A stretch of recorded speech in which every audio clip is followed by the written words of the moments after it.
Sesuatu yang memalukan oleh Hikmat Sujana. Apa sih maunya Kak Budi? Pakai harus berjualan dan mengantar koran ke rumah-rumah segala. Padahal ayah dan ibu selalu memberi uang saku yang cukup. Bahkan karena sudah duduk di kelas 1 SMP, Kak Budi selalu mendapat sedikit lebih banyak dari uang sakuku. Sementara itu, ayah dan ibu sepertinya setuju saja dengan apa yang dilakukan Kak Budi tersebut. Makanya, tidak usah heran kalau ulahnya itu semakin hari semakin menjadi-jadi. Biarlah, mungkin kakakmu itu ingin mendapat uang lebih, Pi. Dan ayah pikir apa yang dilakukan kakakmu itu baik.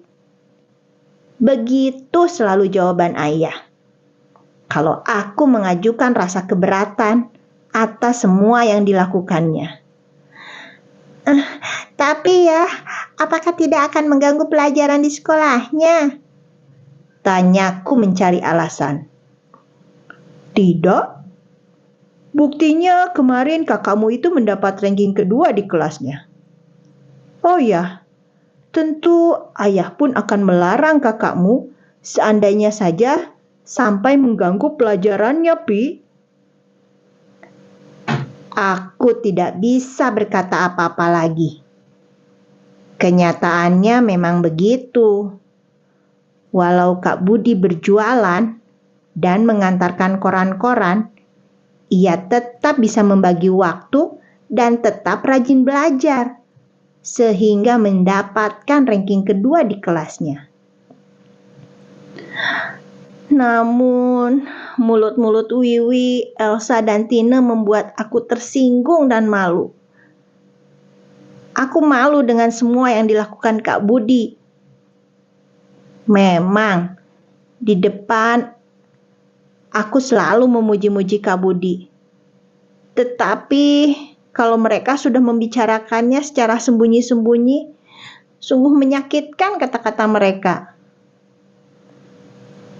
Kau tahu, Wi, kalau Kak Supi suka berjualan koran dan mengantarkan ke rumah-rumah? Tanya Elsa. Iya, memangnya kenapa? Tukar Wiwi. Mungkin maunya sih jadi wartawan, tahu-tahunya gagal. Nah, daripada tidak sama sekali, jadi penjual koran deh. Begitu kata Elsa sambil cekikikan, disusul oleh Wiwi dan Tina.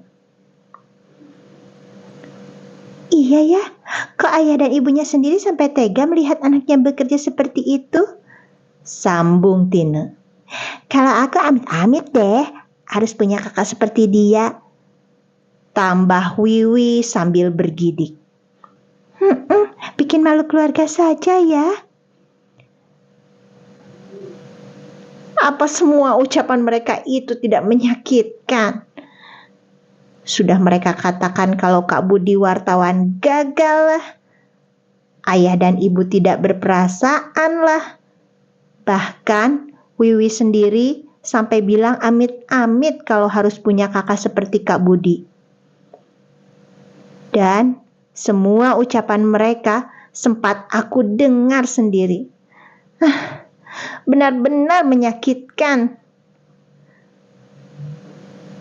Belum lagi perasaan sakit dan kesalku hilang, kejadian lain menyusul. Aku terpaksa tidak bisa mengikuti Dharma Wisata ke Jakarta. Ayah benar-benar tidak memiliki uang untuk ongkos. Walaupun biayanya hanya 100.000 saja, ayah benar-benar tidak punya simpanan lagi. Sakit tipes ibu selama 2 minggu ini telah menguras biaya yang sangat besar. Ibu sendiri sekarang sudah nampak sehat seperti semula. Ya, masa cuma 100.000 saja tidak punya? Desakku, mencoba meminta pada ayah. Ayah tidak menyahut. Untuk beberapa saat, ia hanya diam saja. Supi, sela ibu. Kalau ada, pasti ayahmu akan memberi. Tapi kamu tahu sendiri, ayah sudah banyak mengeluarkan biaya selama ibu sakit. Sambung ibu penuh rasa menyesal. Ya, sudahlah kalau tidak ada, jawabku akhirnya. Walaupun hati ini belum begitu rela kalau sampai tidak ikut Dharma wisata. Supi, kamu akan tetap ikut Dharma wisata itu.